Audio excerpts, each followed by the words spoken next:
Hello guys मोर एक new mini blog के आपन स्वागत। तो मु जाइथिली भंजनगर। तो भंजनगर काठ कंपनी तो देखलु काठ काटले तो जाई देखि गले डिए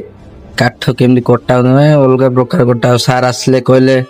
एडा काठ तमर जीव कोई देखिले तो अजा को आगुडे आसले भाई आ लोड करियारे चलले तो भाई की प्रकार गरम में पड़े गोडे अलग प्रकार रही पानसली आउ अजा आसिकी संगे संगे लोड करी सब सेटिंग फाइटिंग कर देले पूरा। तो मु गाड़ी पर चढ़ी गली पालो भिड़िया पालो तो भिड़ी जा पड़ो न फाइन कटे मत पाउ लागोई एकदम लागो एते बुढ़ा गिरी चलती काम नाई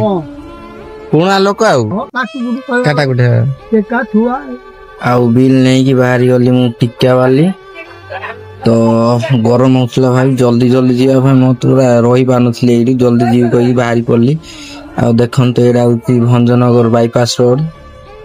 तो भाई चलली को प्रकार गरम भाई जल्दी पळेबी कहि आ मंदिर आज कोन भाई गोटे एते गहली थिला माने कोन भाई मु भी जानिनी तार पहुंच गल दुर्गा प्रसाद देखन घाटी स्टार्टिंग। तो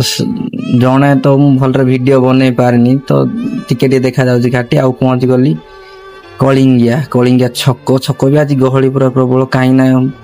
शुद्ध उडे होथिला कार उडे ए आमो गोटो टिके अलगा आगा भाई केते ठंडा लागुची सेपटे गरम होला वना अलगा प्रकार गरम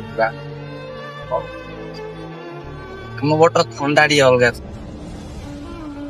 आ पद्दा साई पहुंची प्रबल वर्षा है पूरा देखा जाउनसला किछि नै आ टिकाली पहुंच गली पुणा पेट्रोल पंप टी वर्षा छाड़ी जाइसला पूरा आउ देखन एडी पहुंच गली मु मेगा प्रोजेक्ट एडा होची केवडो साई शंख से पड़े एगोड जे मार्केट बोर्ड आउ पालो फालो भिडी भाई सेटिंग आसी देखै देउजी देखंदु पालो फालो भिडी पूरा सेटिंग रे पूरा आसी छि आ वीडियोटा भल लागिछ लाइक करो शेयर करो सब्सक्राइब